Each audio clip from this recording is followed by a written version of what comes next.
There's this question I keep coming back to. It's kind of like a personal compass for me. It's a simple question, but it holds a lot. What is mine to carry? That's it. It's just how I check in with myself, especially when things start to feel heavy or just overwhelming. It's how I find my footing again.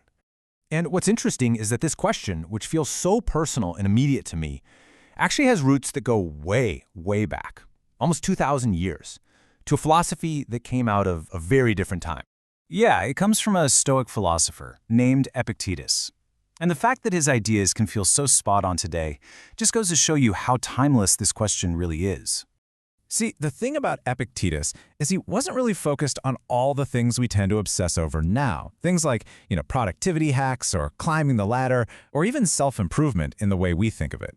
He was looking at something much more fundamental. He was trying to figure out why people feel so disturbed by life, even when they're giving it their all.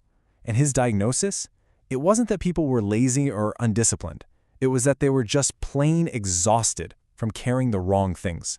So to get at this, he made a really simple but honestly pretty demanding distinction. And this is pretty much the core of his whole way of thinking. He basically sorted the world into two categories. First, you have the things that are up to us. That's our effort, our own judgment, and how we choose to respond to things. Then there's everything else, the things not up to us. That's the final outcome, how other people react, and whether or not the world decides to cooperate with our plans. For Epictetus, where we get into trouble, where the suffering comes from, is when we confuse those two categories. When we try to carry the weight of things that were never really ours to control in the first place. And that is why this old idea feels so urgent today. We live in a world that is so much mentally louder than anything Epictetus could have imagined, and it makes his wisdom feel more necessary than ever.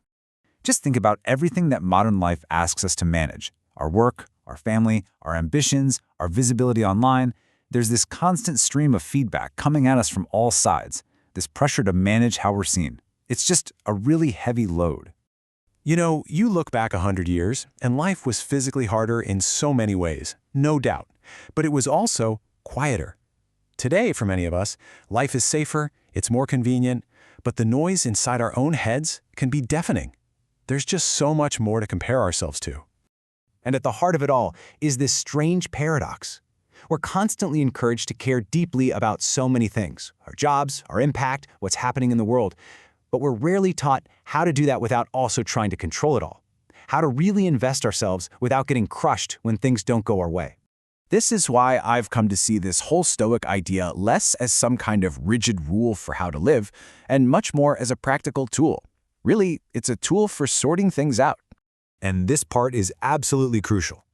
Epictetus wasn't saying don't care. He wasn't advocating for just checking out. The message was to learn how to care properly, to aim all that care and energy at the things it can actually affect. So what does that actually look like? Well, it means choosing what you carry, on purpose. You carry your effort, the work you actually put in. You carry your judgment, the choices you make. And you carry how you show up, your character, your response to whatever comes your way. So again, this isn't about building walls around yourself or withdrawing from the world. It's actually a strategy for staying engaged, for staying mentally intact right in the middle of a really complex and demanding life. And that's why this ancient idea still feels so essential. It's not a final answer to anything. It's more of a quiet, ongoing process of just sorting through what we're carrying, especially in a world that just keeps adding more to the pile. It's a way to keep asking that one simple question: what right now is truly mine to carry?